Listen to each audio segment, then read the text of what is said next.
Hi, welcome to today's webinar. I'm Steven, a solutions architect for Sosivio. Today we'll discuss resource allocation in Kubernetes, some of the challenges with Kubernetes resource allocation, and how Sosivio is tackling these problems. Please place your questions in the comment section below and we'll answer them as soon as possible. Today we will start with a brief introduction to Sosivio. We will then discuss the biggest challenges of Kubernetes resource allocation and how Sosivio is solving these challenges with our application profiling module. We will dive into Sosivio's application profiling and the benefits of using Sosivio's novel methodology called data swirling to fuel our profiling recommendations. Finally, we will demonstrate a few examples of application profiling in action. First, let me briefly introduce Sosivio. While we are focusing the discussion on automated application profiling today, the Sosivio platform also performs predictive troubleshooting for Kubernetes applications and environments. This means we are able to constantly observe cloud-native environments, detect when certain behaviors will lead to critical failures, determine the root cause of those issues, and alert users of failure events as they unfold in real time. By taking action early, we prevent small issues from becoming catastrophes, which saves companies from feeling the business impact of an outage. Sosivio plays along the nautical theme of Kubernetes and literally means life jacket in Greek. Yes, Sosivio is your life jacket on your Kubernetes voyage. Everyone is excited about Kubernetes. How could you not be? Kubernetes adds in vital automation that greatly assists in developing microservices at scale. Developers love the benefits of faster, easier, and flexible ways to build and deploy applications. Increased development speed means new product features are released and updated much faster, which is also exciting for companies as a whole. Operations teams love the ease of scaling and self-healing. This translates to an improved user experience, increased revenue, a shortened time to market, and much more. Enterprises see Kubernetes as a key to unlocking lower-cost applications by utilizing several small containers versus an entire VM or physical server. While the benefits are undeniable, the hidden secret is that Kubernetes is actually complex. Kubernetes is dynamic. Workloads are ephemeral, but they're not always treated as such. There are several layers underneath the Kubernetes abstraction layer. Each one of these layers has a lot going on, and when there is an issue, it's much more difficult to find versus when dealing with a single layer. If you're only running a few small applications, you may not feel the complexity. You definitely will feel it once you start to really use Kubernetes at scale. Most of us experience at least one of the following. First, users being affected by an issue with dynamic symptoms that make it incredibly difficult to determine a root cause because of how hard it can be to determine what's actually going on in our cluster. And the second is that we receive a massive bill from a cloud service provider. While both are important, we're going to focus on the latter today. Most companies are quick to adopt and use Kubernetes, but few give enough attention to the associated cost optimizations and the accompanying proper cloud-native application design. Developers and DevOps teams are able to stand up pods and clusters, and they can build, test, and run their first applications. For DevOps teams, this early momentum breeds excitement and supports moving more applications over to Kubernetes. At some point, that momentum slows or even stops abruptly. But why? Teams start to experience Kubernetes complexity and the business impact of unresolved issues and their impacts on neighboring applications within the cluster, like over-allocated resources, which will cause other applications to throttle intermittently or even crash. As companies increase adoption, these issues compound exponentially and result in both significantly more complexity and a significantly higher cloud bill than anticipated. Manually trying to find and allocate resources is difficult and impossible to do at scale. The safe and easy option is to just add a few more resources than you think you will need. For a single application, it's really not an issue.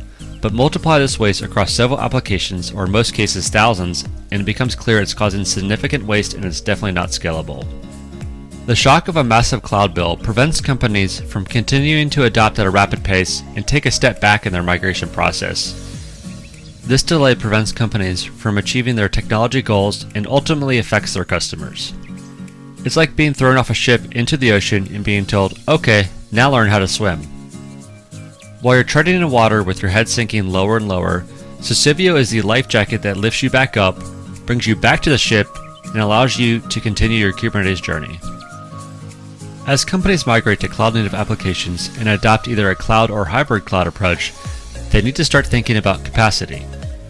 While cloud-native brings the promise of smaller, more agile applications, it inherently removes a physical limitation for maximum capacity. If you're given 1,000 nodes with a set of hardware, you know your maximum capacity, and it's impossible to exceed it without requesting and installing new hardware. This is a natural ceiling on capacity. As much of a headache as it might be to go through the process to buy more servers, it is a natural barrier to not exceeding your spend in IT infrastructure. Cloud service providers make this barrier much less significant and much easier to exceed, and they are incentivized to make you do this. They surely have more than enough capacity for companies to grow into, and allowing your IT infrastructure to grow is in their best interest as a business. The cloud enables a lot of innovation and agility, but also opens the door to much more waste. Having more space to use while not being thoughtful about resources is a double-edged sword because the more space that is used, the more likely there is going to be a higher amount of wasted resources. A recent study by Datadog found that within the past 2 years, the average number of pods per organization has doubled, with a similar relative increase in the average number of Kubernetes hosts. Overall capacity is important as we want to tame costs from getting out of control, but it's also important on a per node level as well. We care about capacity per node for performance reasons. Cost at a per node level isn't really a problem, but performance could be destroyed if we're not careful. One container's wasted or non-restricted resources affect every other container running on the same node. You may have heard the term noisy neighbor before, which refers to this issue. It's actually more analogous to having a hostile neighbor who is wreaking havoc across the entire neighborhood. For example, if one container is using a large portion of resources and every other container rely on those wasted resources, then they could be throttled, killed, or not even deploy in the first place. This translates to a poor customer experience and lost revenue. Okay, so we know resource allocation can present several problems for us, but why is resource allocation for Kubernetes difficult? After all, there are plenty of ways to adjust resources in Kubernetes. We can adjust the CPU, memory, number of replicas, and a multitude of other levers. The problem lies within the vast variety and combination of controls. The variability grows with each application deployed on your cluster. The velocity at which applications are developed and deployed makes proper resource allocation difficult to manage. What's even more daunting is that each and every change to resource allocation affects both cost and performance for the applications you're tuning and the other applications deployed on the cluster. Imagine every application in the cluster has a piece of rope tied to it and the other applications on the cluster. One pull on the rope has second and third order effects across the entire cluster. Adjusting one pod's resources affects the other pods that interact with it. If your back-end applications are under-allocated and they cause timeouts with the front end, then it causes user issues. This is only a very basic example and gets exacerbated and highly complex at scale. Watching, analyzing, and adjusting resources for a cluster could easily be a full-time job for someone, even with a small cluster.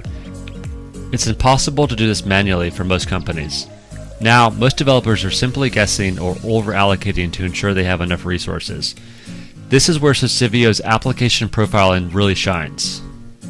Application profiling enables users to get live feedback and recommendations for resource allocation to fully optimize both cost and performance of applications for your entire environment with just a click of a button. This enables developers and operations teams to maintain the velocity at which they intend to deploy new applications. If you have not spent much time thinking about resource allocation, think again. It's a serious problem. Gartner even reported cloud overspend for last year was around $17.6 billion. If resource allocation is such an issue, what are companies currently doing? Let's jump into how companies solve this issue today by manually profiling each application. Profiling is the process of gathering information about a program's behavior as it executes. You profile an application to determine which areas of a program can be optimized to increase the overall performance, reduce its resource usage, and ensure stability. Application profiling tools help to simplify this process. We have discussed that there are financial and performance hits you take if you don't properly profile your applications. For example, if you under-allocate resources, you could get pods being OOM killed and throttled.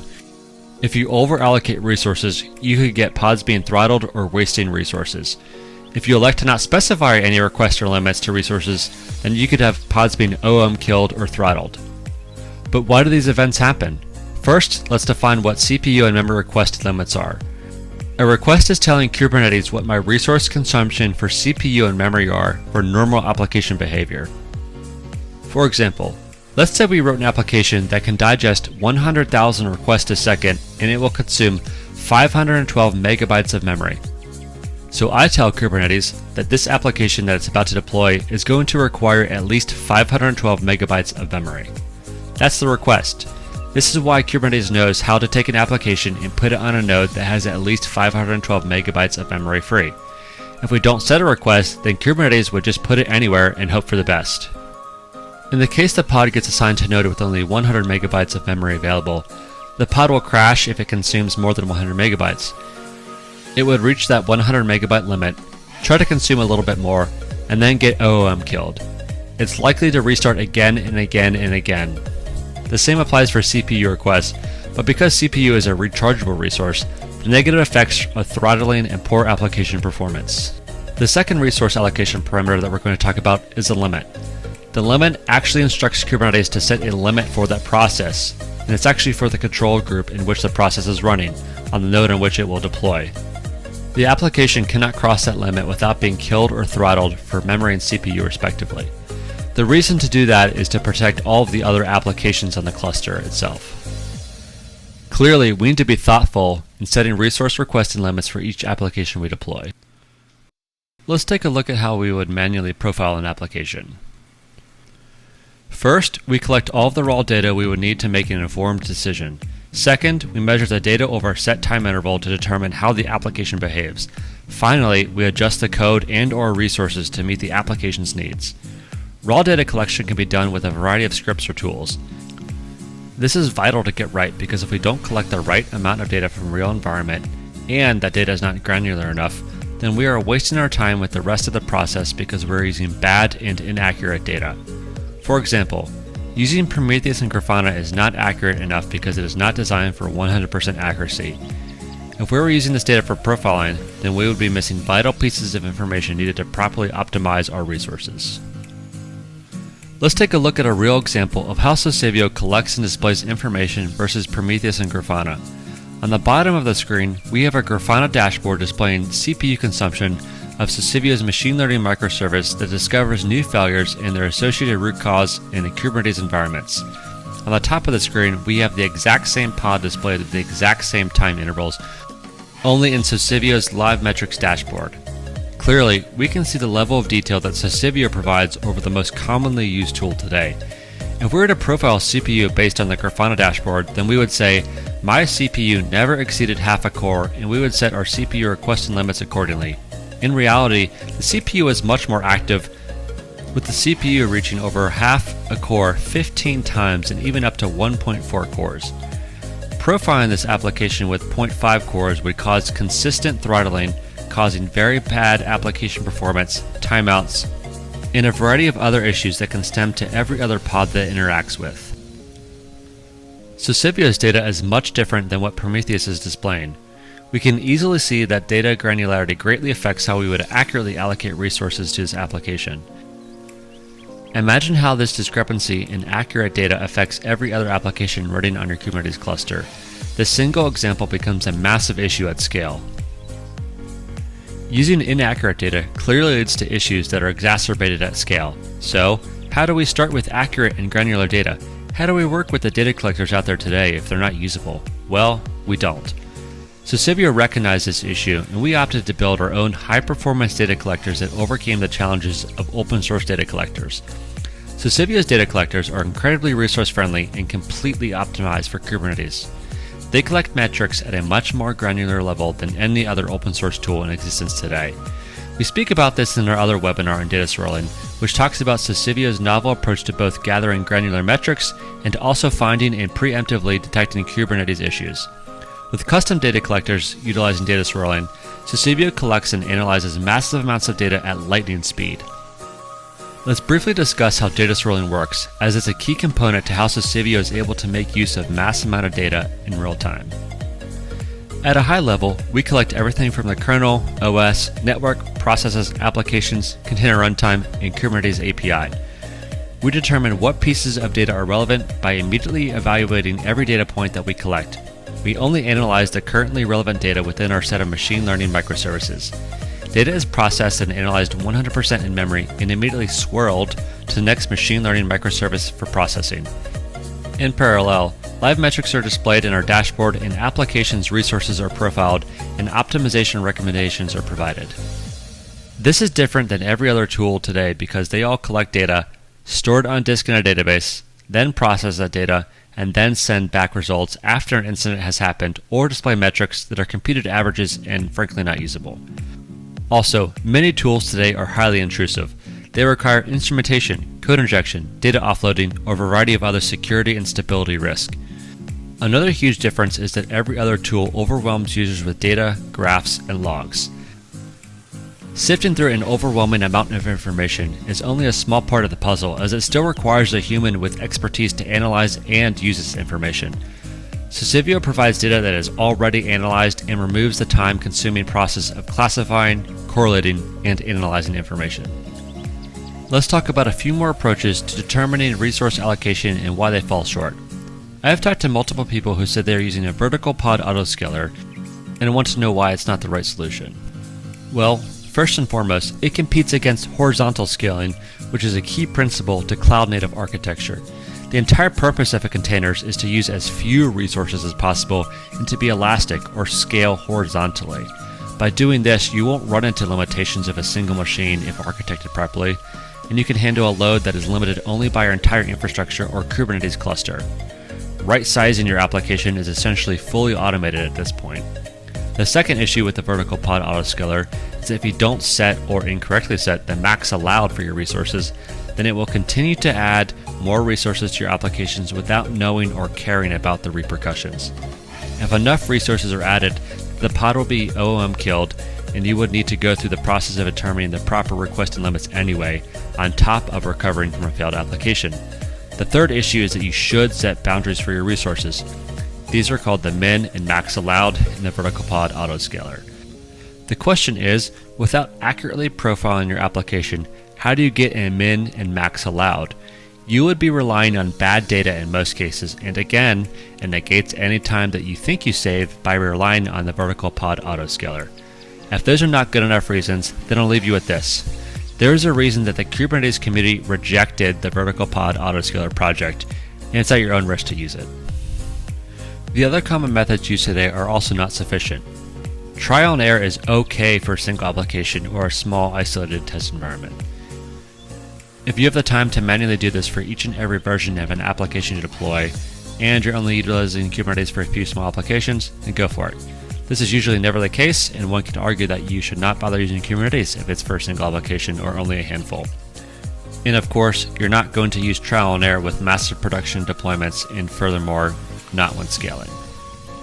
Trial and error simply does not work at scale. It would require an extensive amount of people to do this as a full-time job.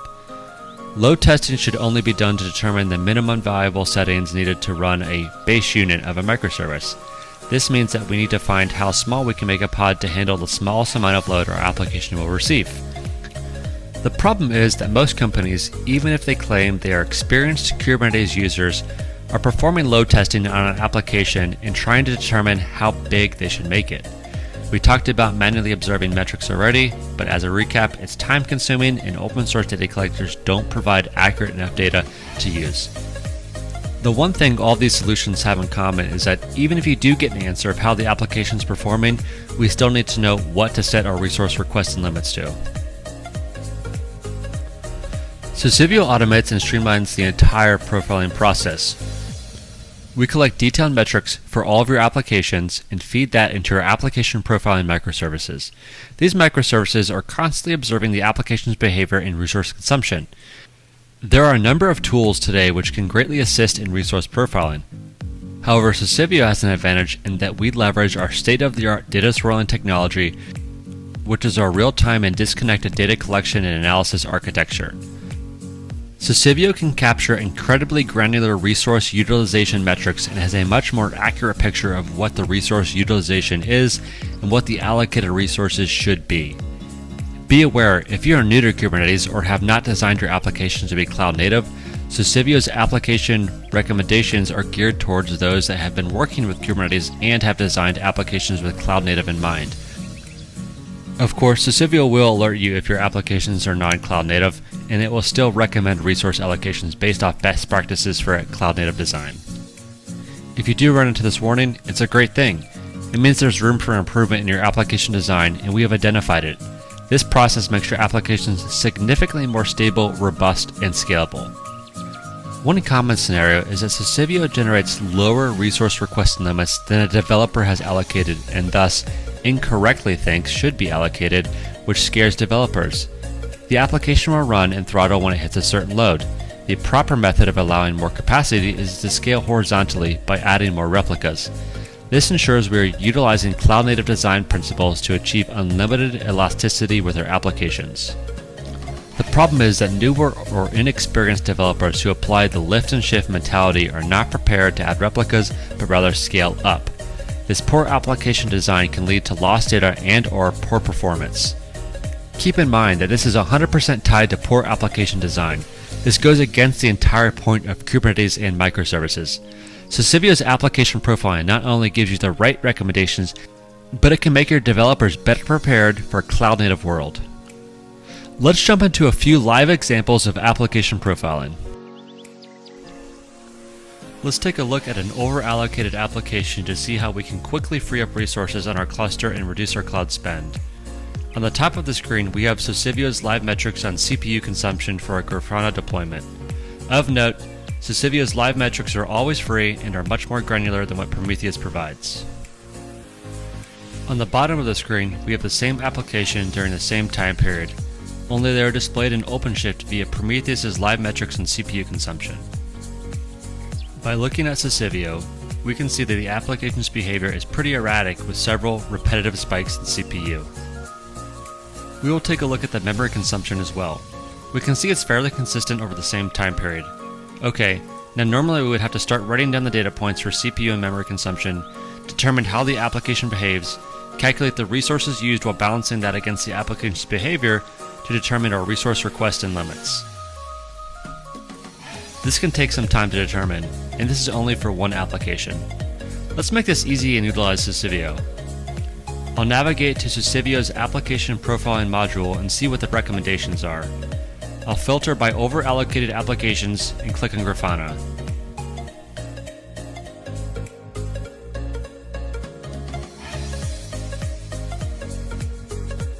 We can see that memory is heavily over-allocated by a factor of about 10. Our maximum memory consumption only peaked at 55 megabytes of memory, but there is 1 gigabyte allocated as a limit with a request of 256 megabytes. We were also over-allocated on CPU by quite a bit. Sosivio's recommendations are reflective of the actual consumption of Grafana, and the best part is we didn't have to waste time tracking and analyzing all of this information. We simply click Execute Recommendation, and Sosivio adjusts the resource requests and limits for us, saving precious resources on our cluster that can be allocated to other applications to improve their performance or make space for more applications to be deployed on our same cluster. Let's take a look at one more application. This time, we will look at a pod that is under-allocated and throttling. We'll take a look at the live metrics for the pod to better understand Sosivio's recommendations. We see that the memory consumption is relatively low and there are no real concerns there. Let's take a look at CPU consumption. We see that CPU consumption is continuously hovering around the limit and is likely throttling. We will take a look at the throttling page and we can see that it is in fact throttling as the graph is at 100%. We will navigate over to application profiling and take a look at the recommendations. Of course, the recommendations for CPU resources are higher, and given that the application is constantly throttling, we're going to apply the recommendations. We simply click Execute Recommendations and let Sosivio adjust the resources for our application. As you can see, with a single click of a button, we're able to save cloud spend, free up resources, and increase application performance.